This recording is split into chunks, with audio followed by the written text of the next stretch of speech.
ಇವತ್ತಿನ ವಿಡಿಯೋದಲ್ಲಿ ನಾವು ಉಪಯೋಗಿಸುವ ಸಿರಿಧಾನ್ಯಗಳ ಬಗ್ಗೆ ತಿಳಿಸ್ಕೊಡ್ತೀನಿ. ಇದಕ್ಕೆ ಕಿರುಧಾನ್ಯ ಅಥವಾ ತೃಣಧಾನ್ಯ ಅಂತಲೂ ಹೇಳ್ತಾರೆ.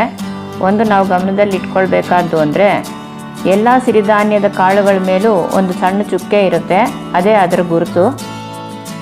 ನವಣೆ ಈ ಥರ ಅರಿಶಿನ ಬಣ್ಣದ್ದಾಗಿರುತ್ತೆ. ಇದಕ್ಕೆ ಇಂಗ್ಲೀಷ್ನಲ್ಲಿ ಫಾಕ್ಸ್ಟೇಲ್ ಮಿಲೆಟ್ ಅಂತ ಹೇಳ್ತಾರೆ. ಸಾಂಬಾರು ರಸಮ್ಗೆ ಅನ್ನ ಮಾಡಬೇಕಾದ್ರೆ 1 ಅಳತೆ ನವಣೆ ಅಕ್ಕಿಗೆ 2.5 ನೀರು ಹಿಡಿಸುತ್ತೆ. ರೈಸ್ ಬಾತು ಅಂಥದಕ್ಕೆ ಅನ್ನ ಉದುರುದ್ರಾಗಿ ಇರಬೇಕಾದ್ರಿಂದ 1ಕ್ಕೆ 2 ನೀರು ಹಿಡಿಸುತ್ತೆ. ಹಾರ್ಕ ಈ ಥರ ಕಂದು ಬಣ್ಣ ಇರುತ್ತೆ. ಇದಕ್ಕೆ ಇಂಗ್ಲೀಷ್ನಲ್ಲಿ ಕೋಡೋ ಮಿಲೆಟ್ ಅಂತ ಹೇಳ್ತಾರೆ. ಇದು ನವಣೆ ಥರನೇ ಸಾಂಬಾರು ರಸಮ್ಗೆ ಅನ್ನ ಮಾಡಬೇಕಾದ್ರೆ 1 ಅಳತೆ ಅಕ್ಕಿಗೆ 2.5 ನೀರು ಹಿಡಿಸುತ್ತೆ. ರೈಸ್ ಬಾತ್ಗಳಿಗೆ 1ಕ್ಕೆ 2 ನೀರು ಹಿಡಿಸುತ್ತೆ. ಸಾಮೆ ಈ ಥರ ಮಾಸಲು ಬಿಳಿ ಬಣ್ಣ ಇರುತ್ತೆ, ಪ್ಯೂರ್ ವೈಟ್ ಇರೋದಿಲ್ಲ. ಇದಕ್ಕೆ ಇಂಗ್ಲೀಷ್ನಲ್ಲಿ ಲಿಟಲ್ ಮಿಲೆಟ್ ಅಂತ ಹೇಳ್ತಾರೆ. ಸಿರಿಧಾನ್ಯಗಳಲ್ಲೇ ಇದ್ರ ಕಾಳು ತುಂಬ ಚಿಕ್ಕದಾಗಿರುತ್ತೆ. ಸಾಂಬಾರು ರಸಮ್ಗೆ ಅನ್ನ ಮಾಡಬೇಕಾದ್ರೆ 1ಕ್ಕೆ 2 ನೀರು ಹಿಡಿಸುತ್ತೆ. ಅದೇ ರೈಸ್ ಬಾತ್ಗಳಿಗಾದರೆ 1ಕ್ಕೆ 1.25 ನೀರು ಸಾಕು. ಕೊರಲೆ ಹಸಿರು ಬಣ್ಣ ಇರುತ್ತೆ. ಇದಕ್ಕೆ ಇಂಗ್ಲೀಷ್ನಲ್ಲಿ ಬ್ರೌನ್ ಟಾಪ್ ಮಿಲೆಟ್ ಅಂತ ಹೇಳ್ತಾರೆ. ಇದು ಸಾಮೆ ಥರನೇ ಸಾಂಬಾರು ರಸಮ್ಗೆ ಅನ್ನ ಮಾಡಬೇಕಾದ್ರೆ 1ಕ್ಕೆ 2 ನೀರು ಹಿಡಿಸುತ್ತೆ. ರೈಸ್ ಬಾತ್ಗಳಿಗಾದರೆ 1ಕ್ಕೆ 1.25 ನೀರು ಹಿಡಿಸುತ್ತೆ. ಊದಲು ಸಾಮೆಗಿಂತ ಬೆಳ್ಳಗಿರುತ್ತೆ. ಇದಕ್ಕೆ ಇಂಗ್ಲೀಷ್ನಲ್ಲಿ ಬಾರ್ನ್ಯಾರ್ಡ್ ಮಿಲೆಟ್ ಅಂತ ಹೇಳ್ತಾರೆ.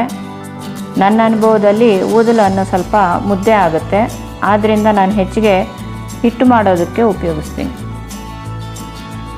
ಈ 5 ಸಿರಿಧಾನ್ಯಗಳಲ್ಲಿ ಹೆಚ್ಚಿನ ನಾರಿನಂಶ ಇರೋದರಿಂದ ಅನ್ನ ಮಾಡೋದಕ್ಕೆ ಅಥವಾ ರೈಸ್ ಬಾತ್ ಮಾಡೋದಕ್ಕೆ ಉಪಯೋಗಿಸೋ ಮೊದಲು ಸುಮಾರು 8 ಗಂಟೆ ನೀರಿನಲ್ಲಿ ನೆನೆಸಬೇಕು. ಆದ್ದರಿಂದ ಹಿಂದಿನ ದಿನ ರಾತ್ರಿ ನೆನೆಸಿ ಬೆಳಿಗ್ಗೆ ಉಪಯೋಗಿಸೋದು, ಬೆಳಿಗ್ಗೆ ನೆನೆಸಿ ರಾತ್ರಿ ಉಪಯೋಗಿಸೋದು ಸುಲಭ ಆಗುತ್ತೆ. ಜಾಸ್ತಿ ಹೊತ್ತು ನೆನೆಸಿದ್ರೆ ತೊಂದರೆ ಇಲ್ಲ. ಉಪಯೋಗಿಸೋ ಮುಂಚೆ 1-2 ಸಲ ತೊಳೆದು ಅಳತೆಗೆ ತಕ್ಕಂತೆ ನೀರು ಹಾಕಿ ಬೇಯಿಸ್ಬೋದು. ಈ 5 ಸಿರಿಧಾನ್ಯಗಳಿಂದ ಒಣಹಿಟ್ಟು ಮಾಡ್ಕೊಳ್ಬೇಕಾದ್ರೆ ಆಗಲೂ ಒಂದು ರಾತ್ರಿ ಈ ಧಾನ್ಯಗಳನ್ನು ನೀರಲ್ಲಿ ನೆನೆಸಿ ಬೆಳಿಗ್ಗೆ 2 ಸಲ ತೊಳೆದು, ಮೊದಲು ಬಿಳಿ ಅಕ್ಕಿಗೆ ಮಾಡ್ತಿದ್ರಲ್ಲ ಹಾಗೆ ಕಾಟನ್ ಬಟ್ಟೆ ಮೇಲೆ ನೆರಳಲ್ಲಿ ಹರವಿ 2 ಅಥವಾ 3 ದಿನ ಒಣಗಿಸಿ ನಂತರ ಫ್ಲೋರ್ ಮಿಲ್ನಲ್ಲಿ ಹಿಟ್ಟು ಹಾಕಿಸ್ಕೊಳ್ಬಹುದು. ಸ್ವಲ್ಪನೇ ಹಿಟ್ಟು ಬೇಕಾದರೆ ಮನೆಯಲ್ಲೇ ಮಿಕ್ಸಿನಲ್ಲೇ ಮಾಡ್ಕೊಳ್ಬೋದು. ರೆಡಿ ಹಿಟ್ಟು ಸಿಗೋದು ಅವ್ರು ನೆನೆಸಿರೋದಿಲ್ಲ. ಆಗ ನಾವು ರೊಟ್ಟಿ ದೋಸೆ ಥರ ತಿಂಡಿ ಮಾಡೋವಾಗ ಎಲ್ಲ ಕಲಸಿ 2 ಗಂಟೆ ನೆನೆಸ್ಬಿಟ್ಟು ಆಮೇಲೆ ಮಾಡ್ಕೊಳ್ಬೋದು. ಇನ್ನು ದೋಸೆ ಇಡ್ಲಿಗೆ ನಾವು ಸಾಮಾನ್ಯವಾಗಿ ರುಬ್ಬೋದಕ್ಕೆ 5-6 ಗಂಟೆ ತನಕ ನೆನೆಸುತ್ತೇವೆ, ಅಷ್ಟೇ ಸಾಕು. ಈಗ ಇನ್ನೂ ಕೆಲವು ಕಿರುಧಾನ್ಯಗಳ ಪರಿಚಯ ಮಾಡಿಕೊಡ್ತೀನಿ. ಇದು ರಾಗಿ ಎಲ್ಲರಿಗೂ ತಿಳಿದೇ ಇರುತ್ತೆ.